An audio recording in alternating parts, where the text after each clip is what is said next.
for the kind introduction. I don't get introduced as a little sister very often, so that's always a fun surprise. But first of all, just very glad to see a room full of students who are interested in STEM and in agriculture. That's certainly a great way for me to start off my morning. And I'm going to tell you guys a little bit about some opportunities. And I know as Jake went through, we've got 4-H and FFA members, and some of you all may have had some exposure to some of the things that I'm going to mention. But I think a number one goal for me is to encourage you talented young people, number one, hopefully to stay in Oklahoma. Oklahoma is a great place to live, and we would love for you to stay here in Oklahoma after you finish up your education. But secondly, we want to encourage you to stay in agriculture. And that probably looks a little bit different than some of the things that you think about.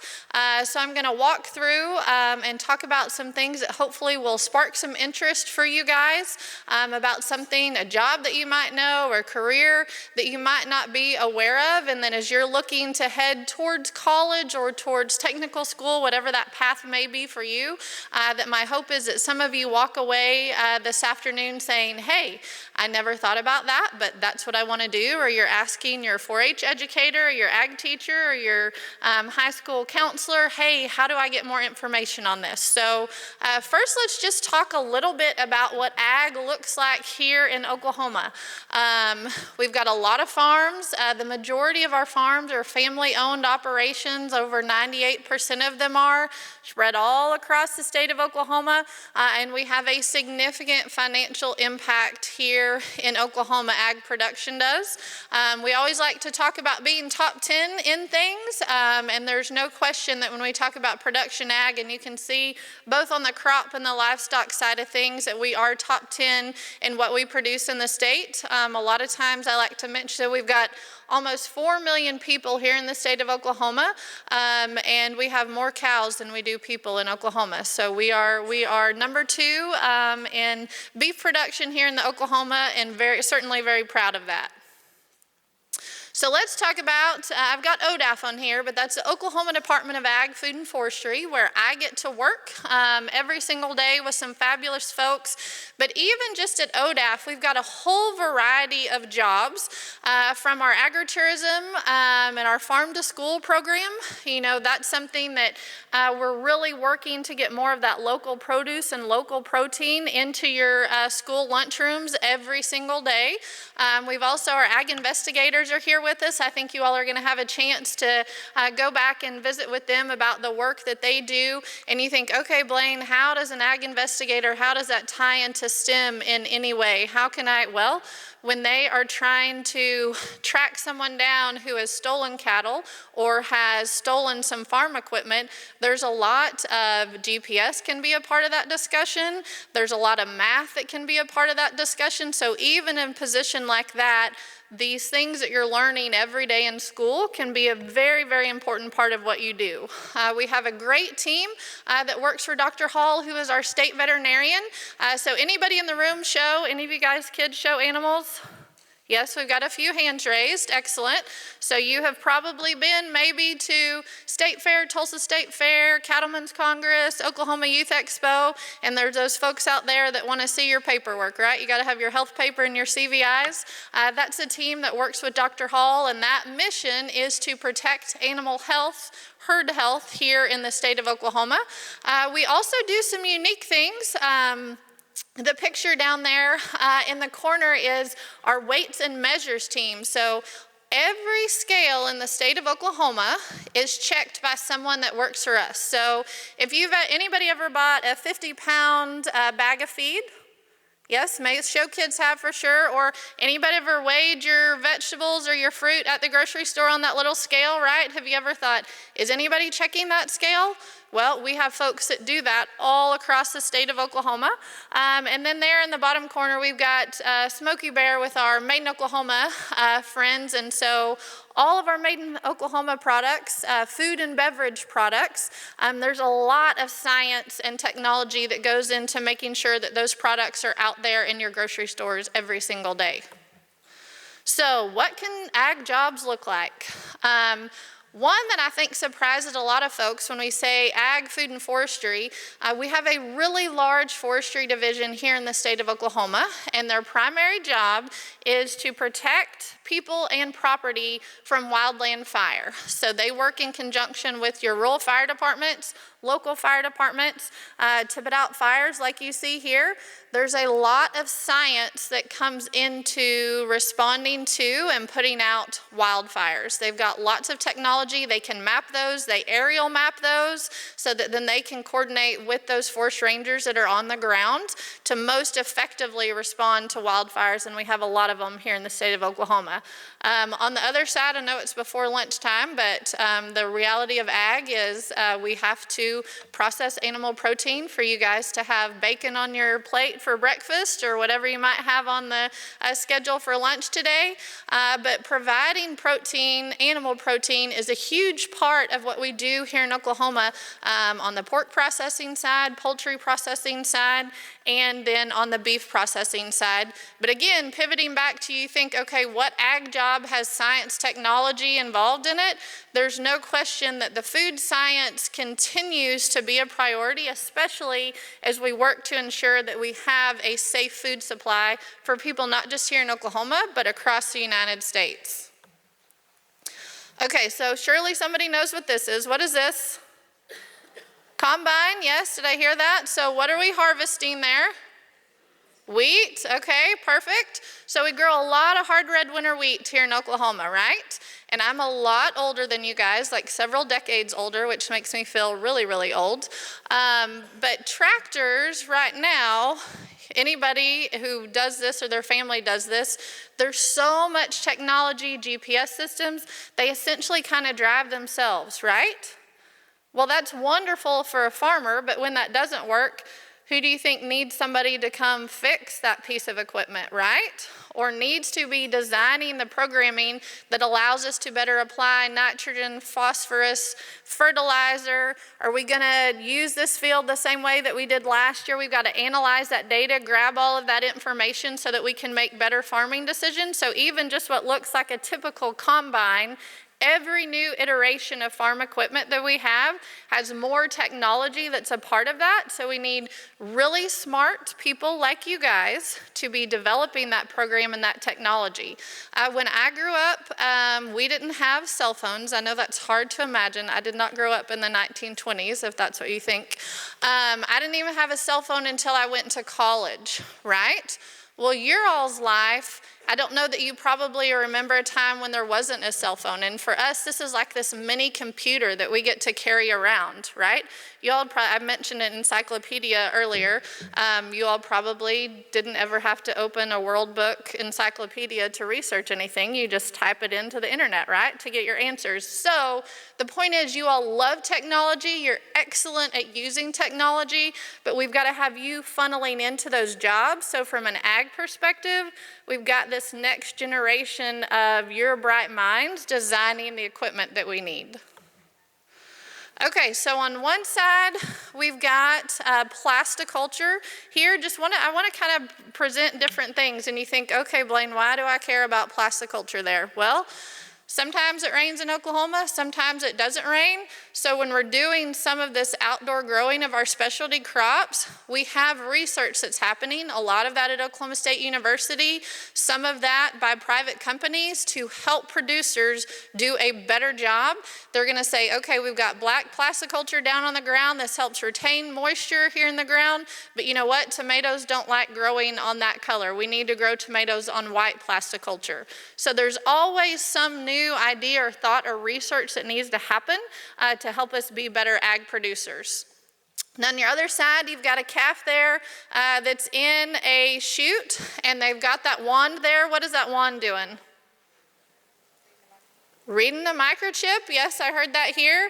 Reading electronic ID, so then suddenly, instead of having to be at the chute, right, where the wind's blowing and you might have cow manure on your paper, right? I don't know if that happens for any of you cattle folks, and you're trying to keep track of your paper and it's flying everywhere. Instead, we've got this wand that can read that ear tag, can read that microchip, can grab all of that information, and we're storing that. So then that cattle producer automatically has information to make better decisions, to collect EPDs, to say, do I want to keep this as a replacement heifer?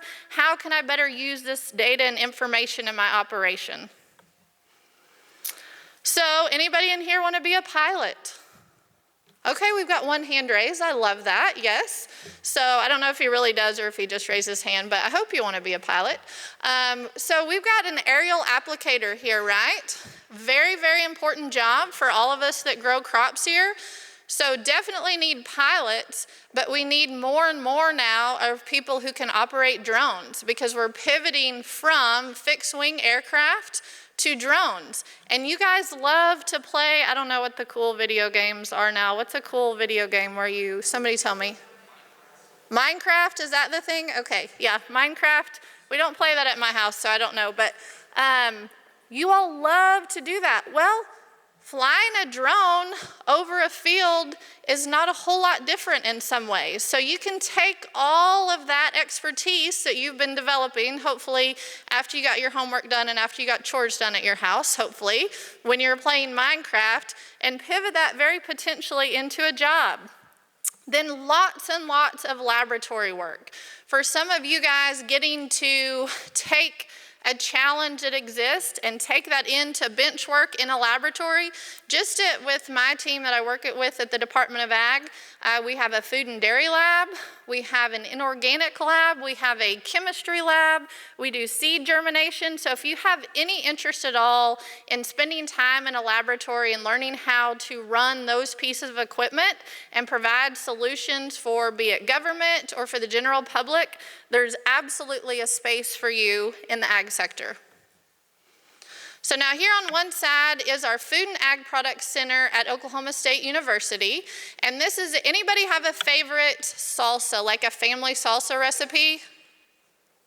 Do you all eat salsa? Okay, okay, we've got one person. Apparently you all don't eat salsa at your house. We eat a lot of salsa at my house. Or barbecue sauce. What about barbecue sauce?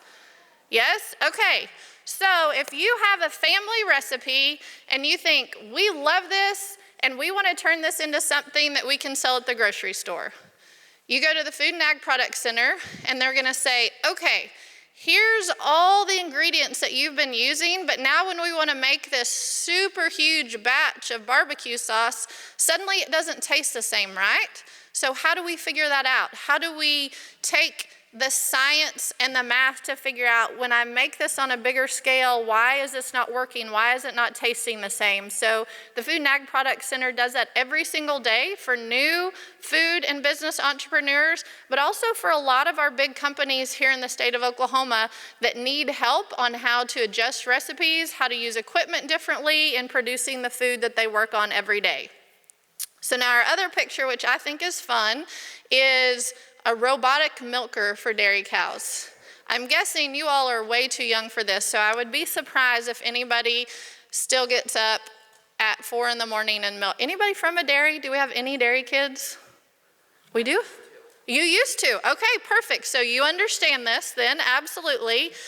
One of the hardest things you can do in ag is to run a dairy, right? Because the cows have to be milked no matter what, right? You don't get to take a day off if you're sick. You don't get to take a day off if you had a late basketball game the night before and you just don't want to get up in the morning, right? Like the cows don't care.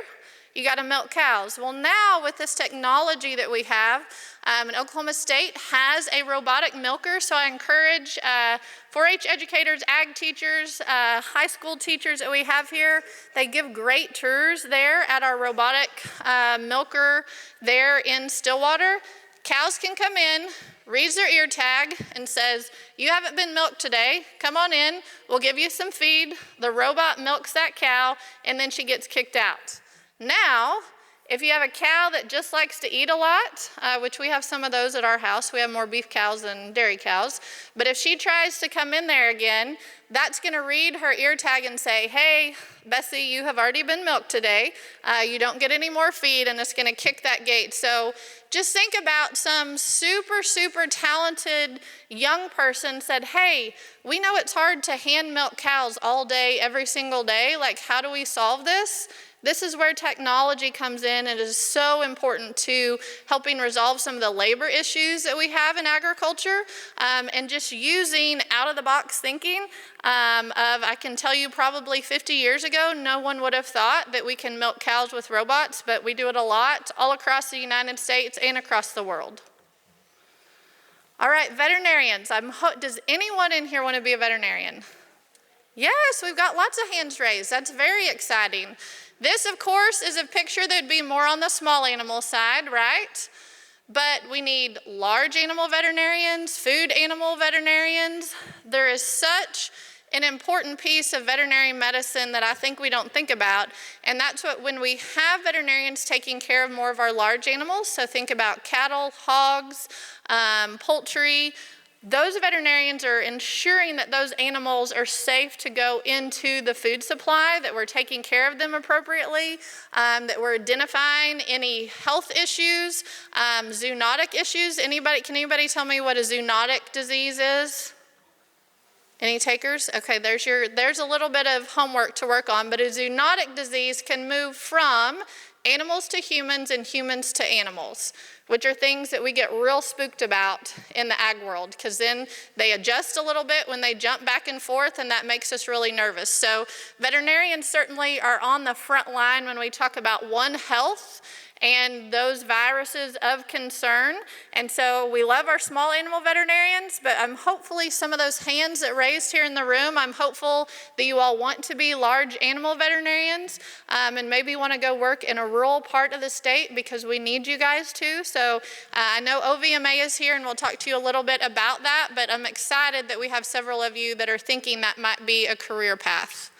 Then down here, we've got this gentleman that's testing water, right? Do we care about clean water? Yes, huge, huge, important piece to all of us, no matter what part of the state that you're from.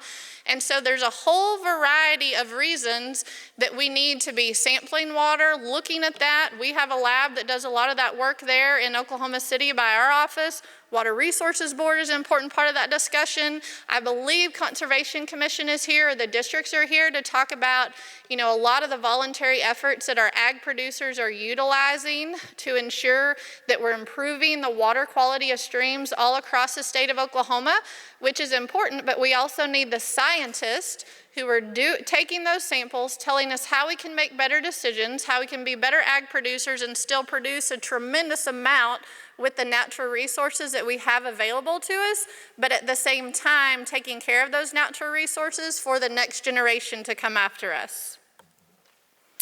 So 5 emerging STEM jobs in agriculture.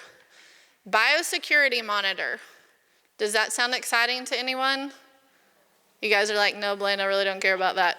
Well, I hope that somebody in here cares about that, because as we live in this international space and we have people that move all across the world, right? It's crazy. You can get in an airplane and fly to Australia or China, wherever you want to go.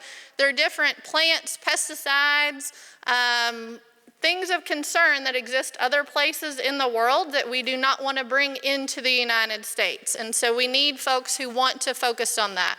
What about wildlife biologists? Yes? Okay. Anybody like to hunt?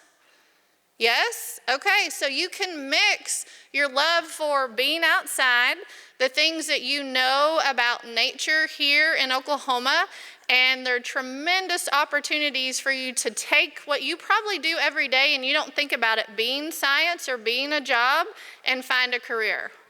Now, data processor, who would rather sit at the desk every day, same task, make it happen? Are there some of those in the room?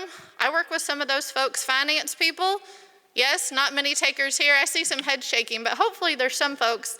It's incredibly important. We can collect all of this data that I've mentioned, but if we don't have folks who are telling us what it means and how we can make better decisions, then it's not valuable to us. Mechanical engineer, anybody like to work in the shop? Yes, okay, I love that. We've got some hands raised.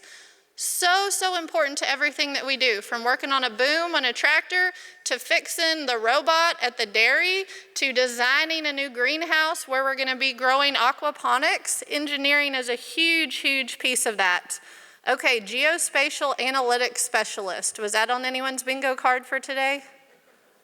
No, probably not. But again, back to what information are we gathering when that combine is out there on that field? How are we going to apply things appropriately? I think of my good friend, Dr. Brian Arnall, who works at Oklahoma State University and captures that data and provides better decision-making tools to producers. So lots and lots of opportunity. Hopefully this piqued your all's interest about some things that you hadn't thought about that exist in the ag world. I encourage you to make really good use of your time talking to all of the different booths that are here. We encourage you to look at the job opportunities that we have at the Department of Agriculture. They're very diverse, and we love to encourage young people to come join us or do internships. So excited that you guys are here. Very appreciative of the National Cowboy and Western Heritage Museum for making this the first event that is focused on young people and careers in STEM and agriculture specifically. So very much appreciate the time to welcome you guys. I hope that you learn a lot today. I hope that you ask good questions and make the best use of your day away from school, which is, I assume this is what this is. Yes, a day away from school. So make the best use of it, and certainly let me know if I can help you all at the Oklahoma Department of Ag, Food, and Forestry. Thank you all very, very much.